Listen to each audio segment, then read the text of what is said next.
It's been brought to my attention that many of the comments, videos, and overall tenor and tone of this program have been considered hurtful and offensive to many, and while not in violation of policy guidelines, certainly skirted the line of human decency. I, along with everyone here at Louder with Crowder, am not above recognizing my mistakes and attempting to rectify them. So I'd like to take this opportunity to formally apologize to all parties involved.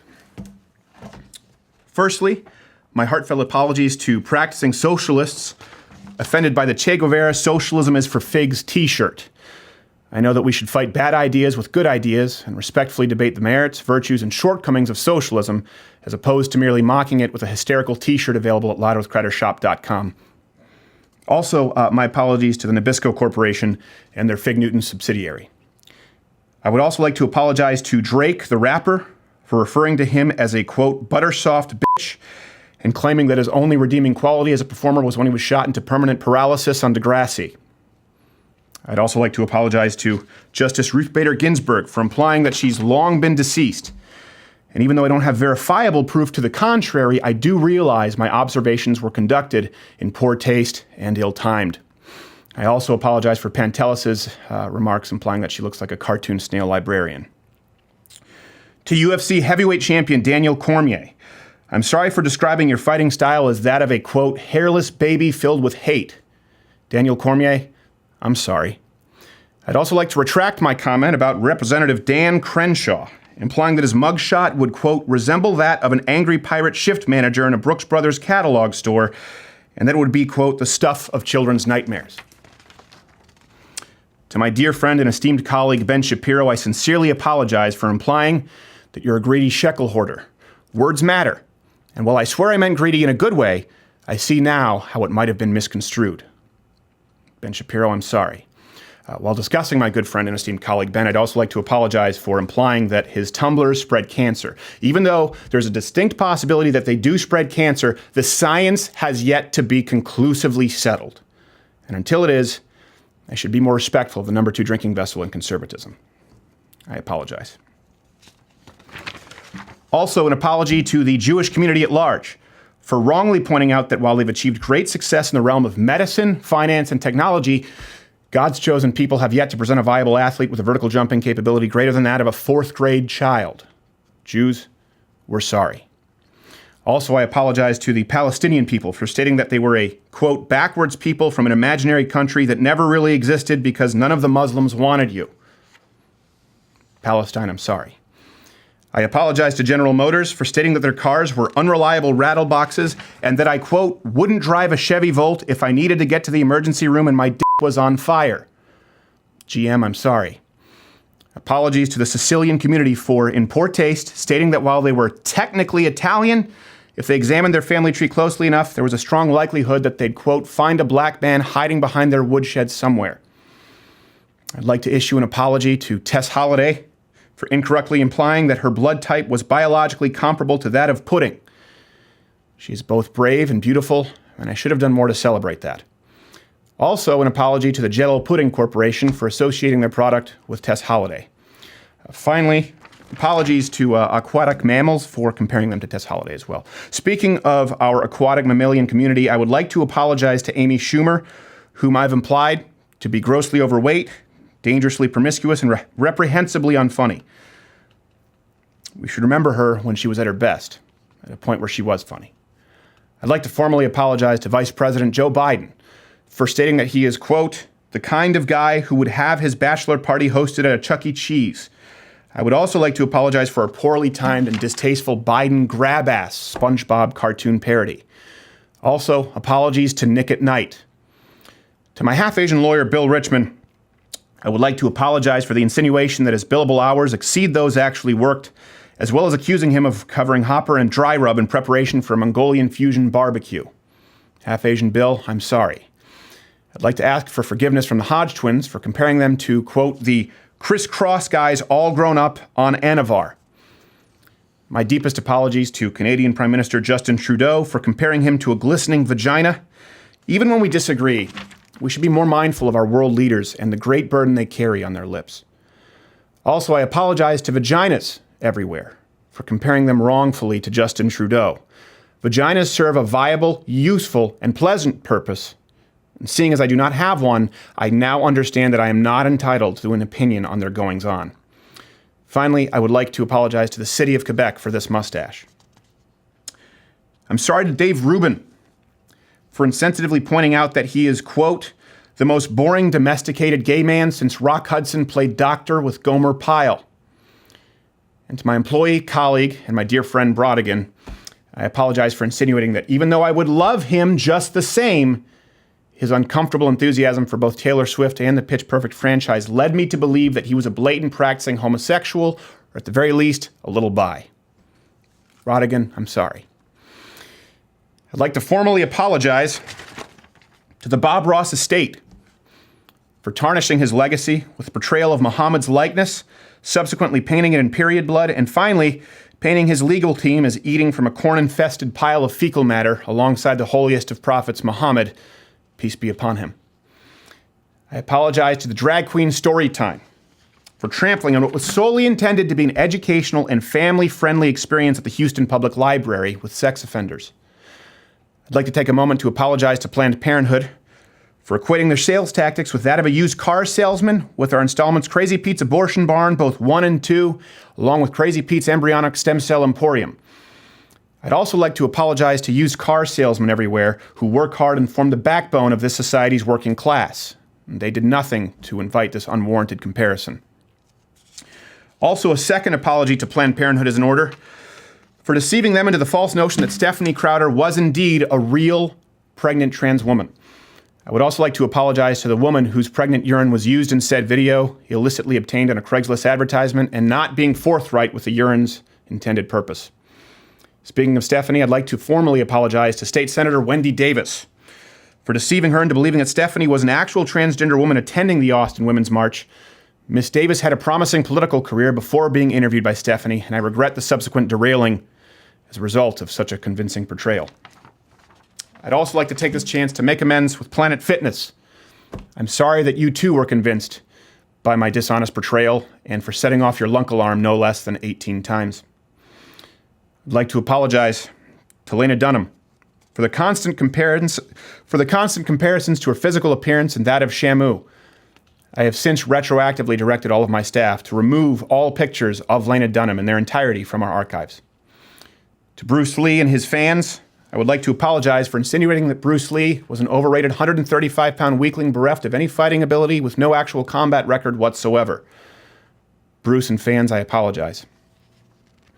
My regrets and apologies are expressed to Quarter Black Garrett for needlessly insisting that his racial ambiguity act as a focal point in this programming.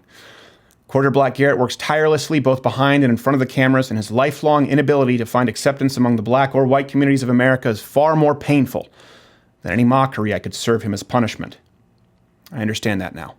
I'm sorry.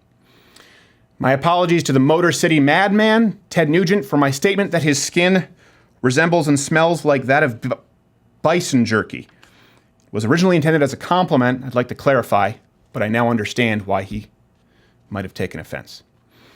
I'd also like to apologize to our esteemed President Donald Trump for my ill-timed Trump Talk series of videos, one of which I, as President Trump, implied that Megyn Kelly was a whore. I now understand that I was far out of line and will leave said methods of attack to our president in the future. I'm sorry, both Megyn and President Trump. Also, apologies to former Secretary of State Hillary Clinton for implying that she couldn't stand on her own 2 feet, that she coughed up a lung on more than one occasion, for stating that she covered up her husband's alleged rapes, and for circulating both mean-spirited and unconfirmed rumors that she was both Huma's lover and a practicing witch. I'd like to issue a formal apology to Dr. Christine Blasey Ford for not giving her her earned title the respect that it deserves, instead simply calling her Christy. And I apologize for insinuating that the investigative parties had left her case open to the distinct possibility of her being a, quote, lying whore. Dr. Christie, I'm sorry. I'd also like to issue an apology to the fine people of Great Britain for perpetuating the hurtful stereotype that the British people are incapable of basic dental hygiene. My deepest apologies to Alexandria Ocasio-Cortez for the callous AOC Deep Thoughts sketch, which equates AOC with a bug-eyed cartoon too stupid to form cogent thoughts, and may perhaps suffer from a form of early onset dementia, which I now know is no laughing matter ever. I apologize. To Marvel Comics, I would like to apologize for my statement that your catalog of crappy films was surpassed only by your casting of social justice warrior pussies, and for calling your standout star Infinity Twink. And to DC Comics, I'd like to apologize for saying that you wish you were Marvel. I'd like to issue an apology to Bernie Sanders for not only mocking his socialist and authoritarian viewpoints without mercy, but also for my inaccurate portrayals of him, including, but not limited to, Gilbert Godfrey Bernie, Dr. Jekyll Bernie, Russian commie Bernie, professional stripper Bernie, and all other Bernie incarnations therein. I'd like to apologize to the always stunning and brave Caitlyn Jenner for misgendering her and implying that she is not a real woman, also for insinuating that her downstairs resembles that of a crab rangoon.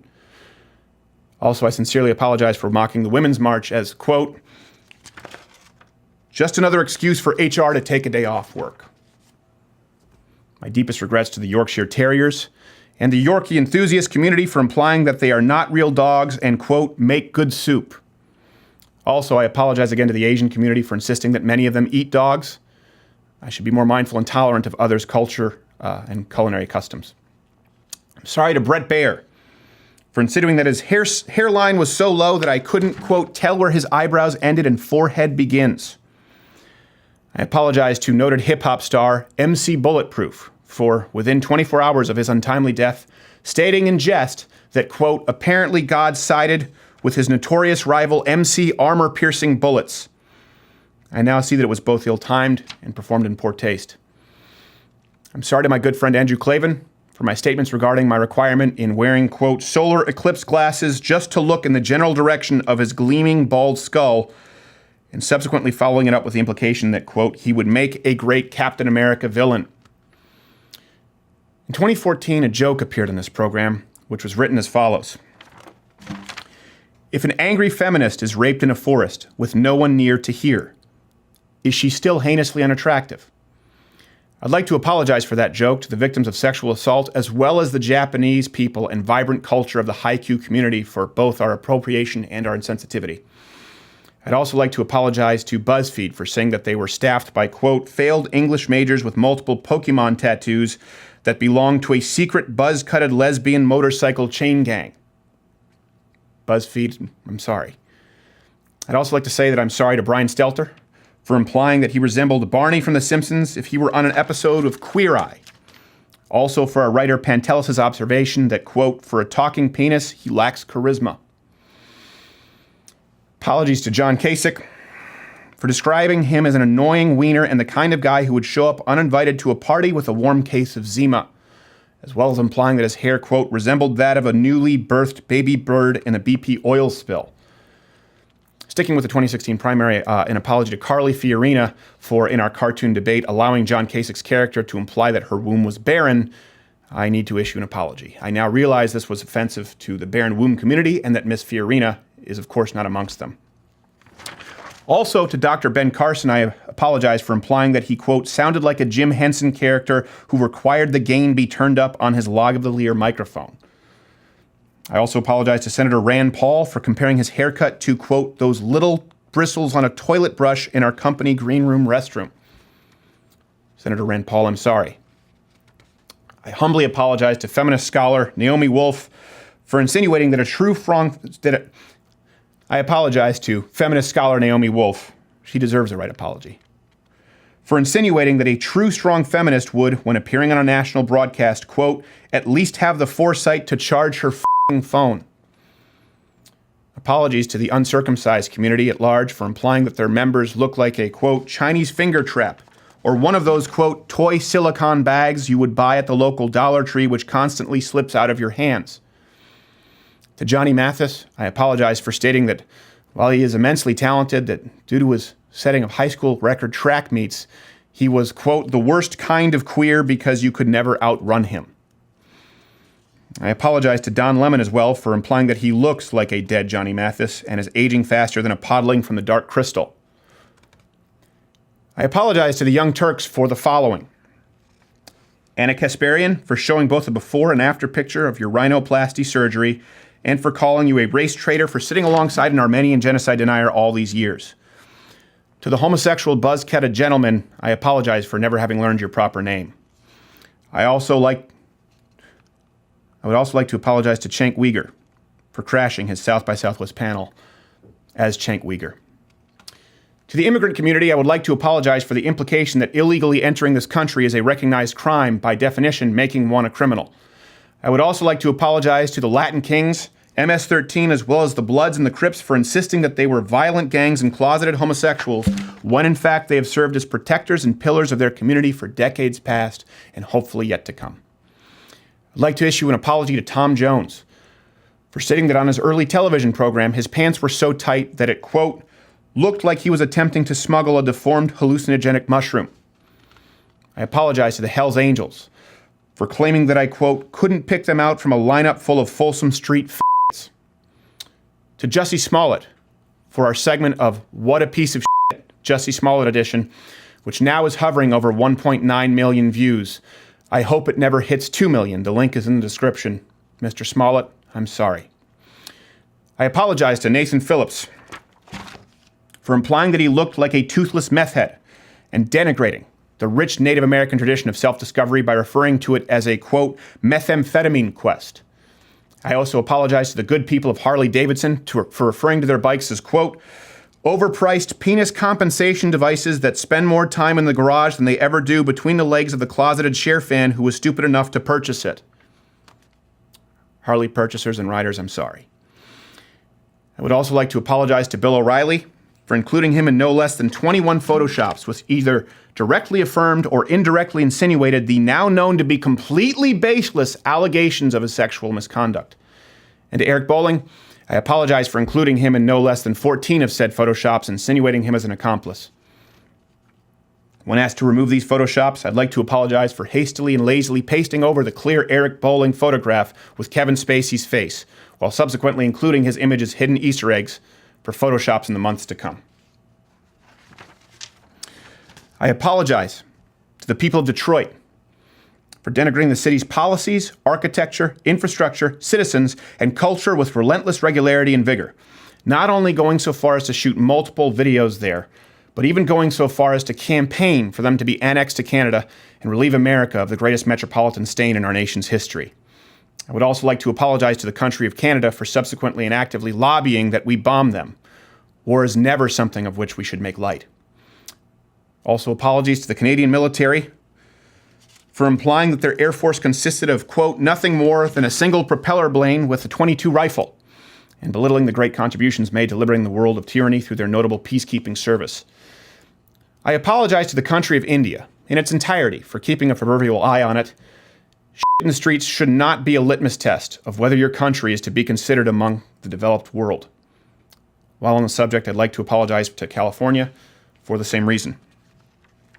I apologize to the gay community for pointing out and making jokes regarding the statistics that reflect AIDS as being virtually and entirely a homosexual disease in the modern world, in failing to point out the additional single-digit contribution rate from recycled hypodermic needle users. I did a great disservice to our audience in robbing them of accurate and potentially helpful reporting. I apologize. To YouTube CEO Susan Wojcicki, I'm sorry for not only wrongly implying her to be a leftist authoritarian, but for unflattering portrayals of her as performed by Quarter Black Garrett, Maximus the PA, and none other than Clint Howard. I'd like to apologize to Paul Joseph Watson for stating that he, quote, looked like the high school bully in an early 90s teen film. Also to Sean Hannity for implying that he looks like Fred Flintstone incarnate and has a head like a refrigerator, and to Matt Eisman for making fun of his favorite band, Creed. I'd like to apologize to Harvey Weinstein for stating that he has an unhealthy attraction to ficus plants, which was a terrible and poorly worded way to speak of Jennifer Lawrence. I'd like to apologize to Glenn Beck for stating that his bit where he stuck his face in the Cheetos was, quote, as funny as testicular cancer. I'd like to apologize to both the burrowing owl and its conservation community therein who have suffered needlessly from my tireless assault on this animal, which has led to both its increased capture and placement on the endangered species list. I should have never referred to the burrowing owl as, quote, an abomination that natural selection would have eliminated if not for useless, patchouli-wearing, Birkenstocked lesbian activists with too much time on their hands. I'd like to apologize to a majority of the world's Islamic fundamentalists for the apt but poorly worded comparison in that they were, quote, pretty much just Nazis who beat their wives. I would like to apologize to both the Nationalist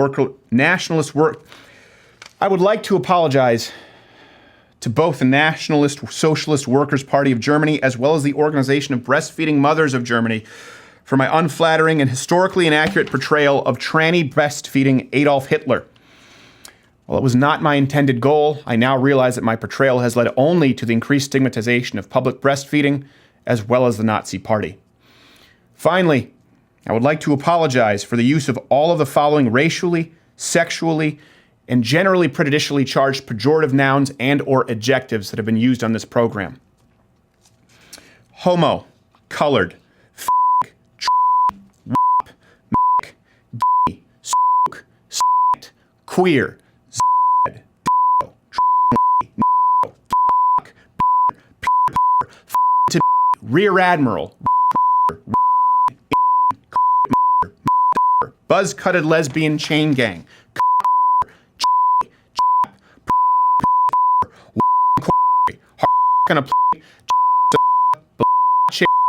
starfish, and Mexican. I think that about covers it. Again, I would like to issue my sincerest apologies, and if I've forgotten anybody, please list your grievances in the comments below. I'll be sure to get back to you with great haste. Thank you.